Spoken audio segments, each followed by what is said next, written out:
한낱 노비의 딸, 그리고 유부녀.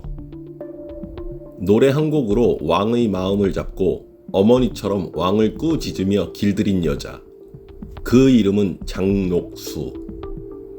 기록에는 그녀는 요망하고 간사하다. 백성은 나라를 망친 악녀라 부르며 분노했습니다. 목은 떨어지고 시신은 길바닥에 버려집니다. 그리고 돌이 날아들었죠. 분노가 쌓인 만큼 돌도 쌓였습니다. 누군가는 말합니다. 모든 화의 근원은 그녀였다. 악녀 한 명이 나라를 무너뜨린 것인가?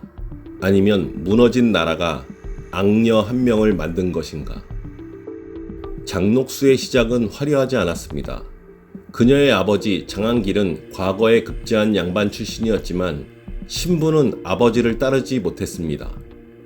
조선의 법은 차갑게 말했죠. 어머니가 노비라면 자식도 노비다.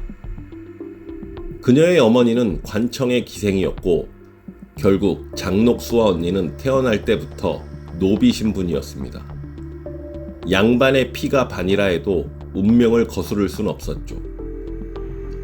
어린 시절 그녀의 삶은 가난과 굴욕이었습니다. 여러 번의 혼인, 남편을 잃고 다시 혼인하고 그것은 생존을 위한 선택이었죠. 그러던 어느 날 예종의 장남 제한대군이 거느린 노비와 혼인하며 녹수는 대군 집안의 산호비가 됩니다. 아이도 낳았지만 노비로 살아가는 삶은 여전히 고단했죠. 눈앞에 놓인 건 고된 노동과 굶주림뿐이었습니다. 이에 녹수는 결심합니다. 살아남으려면 다른 길을 찾아야 한다. 그녀가 택한 길은 노래와 춤, 몸으로 익힌 재능, 생존을 위한 기술. 그렇게 그녀는 기생이 되었습니다. 기생 장녹수.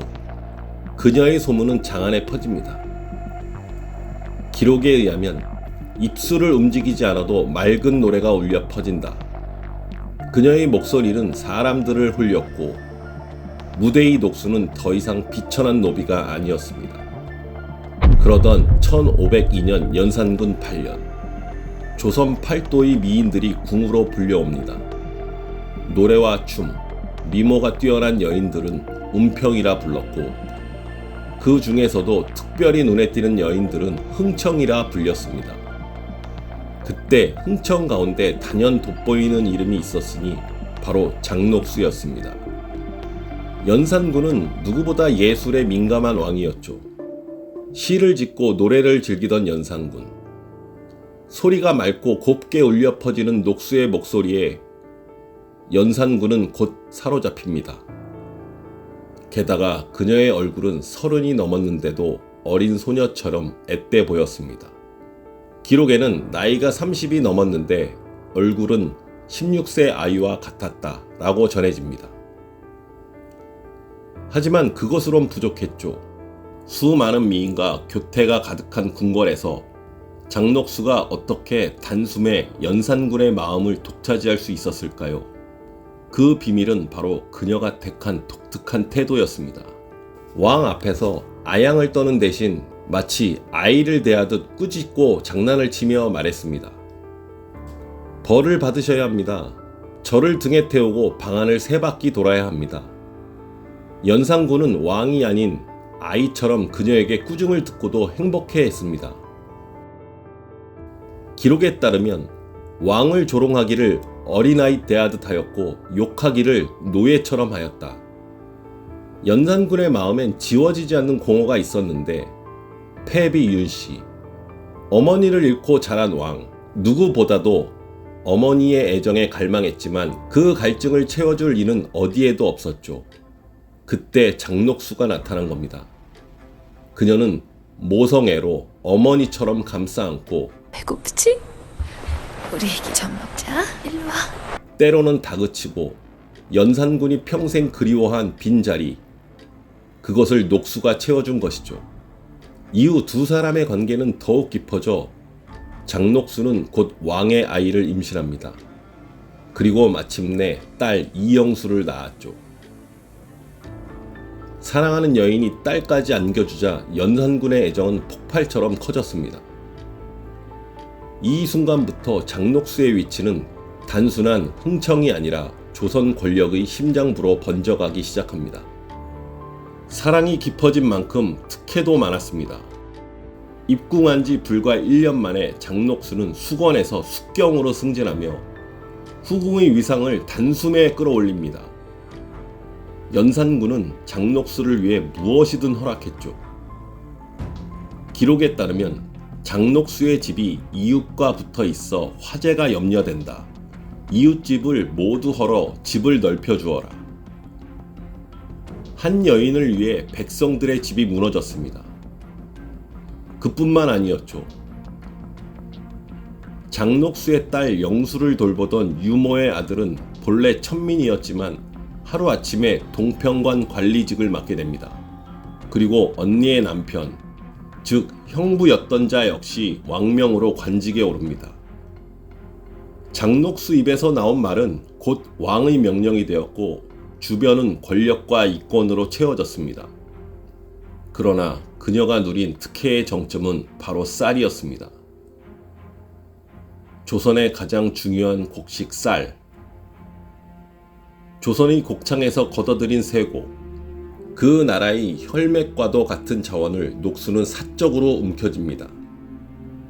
나라의 관선, 국가가 운영하는 선박을 이용해 무려 7,000석의 쌀을 실어 날랐습니다. 쌀이 귀한 평안도에 가져가 비싼 값에 팔고 다시 그곳의 특산물을 싣고 돌아와 이익을 챙겼습니다. 당시 관청 하나가 1년 동안 쓰는 예산이 10만 석이었는데 장녹수 혼자 움직인 쌀이 7,000석, 곧 국가 예산의 7%를 장녹수 혼자 이용한 것입니다. 오늘날로 환산하면 수조 원에 해당하는 엄청난 규모였죠. 그러던 1504년 조정에 피바람이 몰아칩니다. 연산군은 자신의 어머니, 즉 패비 윤씨가 억울하게 죽임을 당한 과거를 떠올리며 분노했습니다. 그 분노는 그대로 조정으로 향했고 대신들은 피해 제물이 되었습니다. 바로 갑자사화. 충성도, 명예도 오직 피만 남았습니다. 이후 신하들은 겁이나 감히 전하 아니되옵니다 라는 말을 꺼낼 수가 없었죠. 왕의 앞에선 오직 침묵만이 살 길이었습니다. 그 혼란이 가라앉기도 전에 한양의 도성은 또다시 술렁입니다. 궁궐 밖 장녹수의 집 대문 앞에 한 장의 종이가 붙어있던 것이죠. 왕을 비방하고 궁궐의 은밀한 이야기를 퍼뜨린 글귀. 조선에서 왕을 욕보이는 글은 곧 대역죄. 그것은 장녹수조차도 목숨을 잃을 수 있는 일이었습니다. 그리고 범인이 밝혀집니다. 2명의 궁녀, 수금비와 전양. 그들은 이미 2달 전 유배를 간 상태여서 그 글을 붙일 일이 없었지만 연산군은 개의치 않았습니다. 두 궁녀의 모습이 고와서 녹수가 질투하여 밤낮으로 왕에게 참소하였다.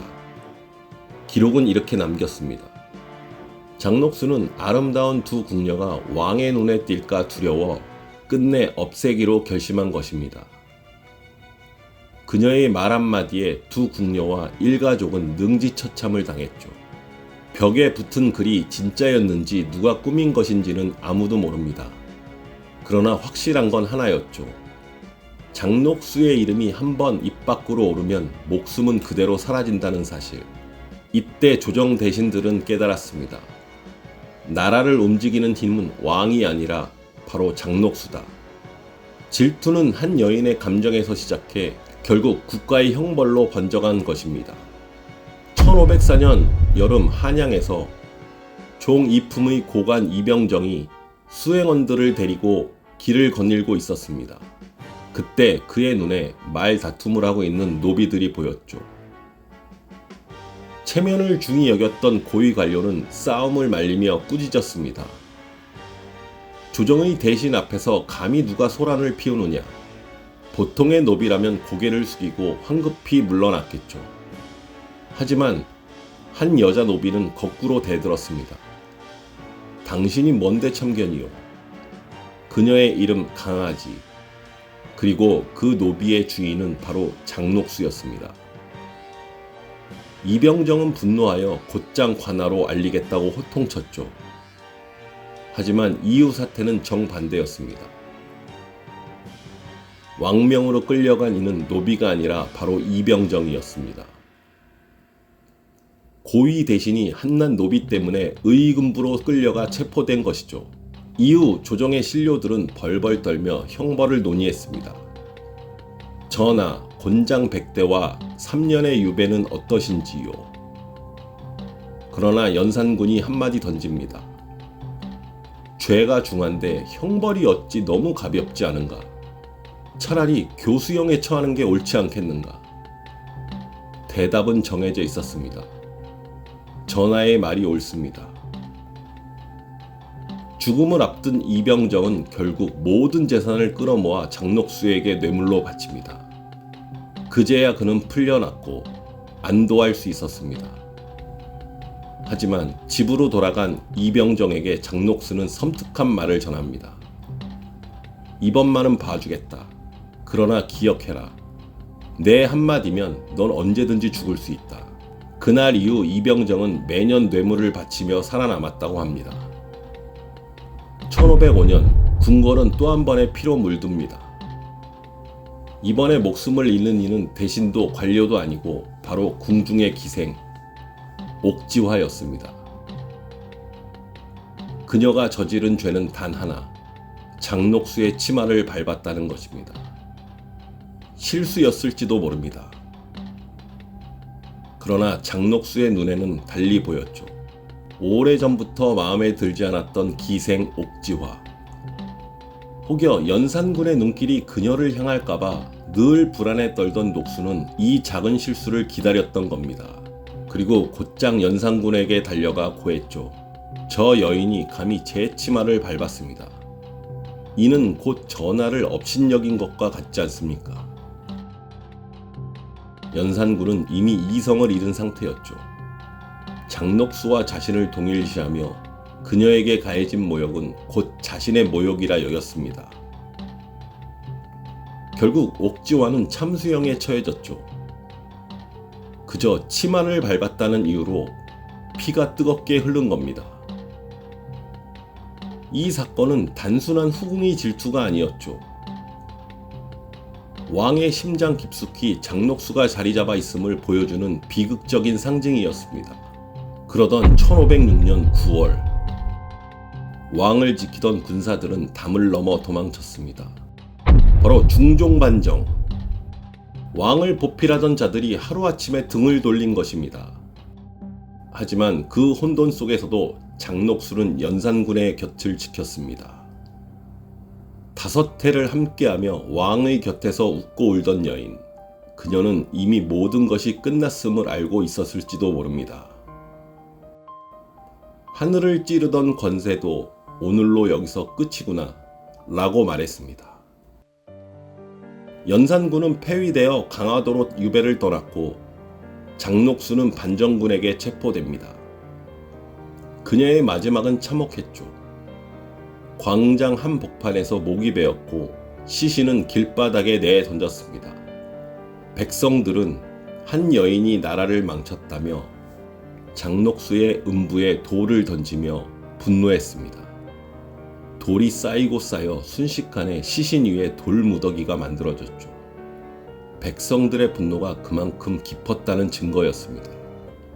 한때 왕을 꾸짖고 웃게 만들었던 여인, 노래와 춤으로 왕의 마음을 사로잡았던 기생 출신 후궁, 조선을 뒤흔들었던 이름 장녹수는 그렇게 역사 속으로 사라졌습니다.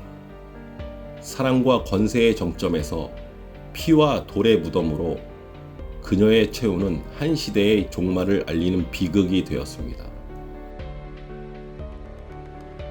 지금까지 성산대교였습니다.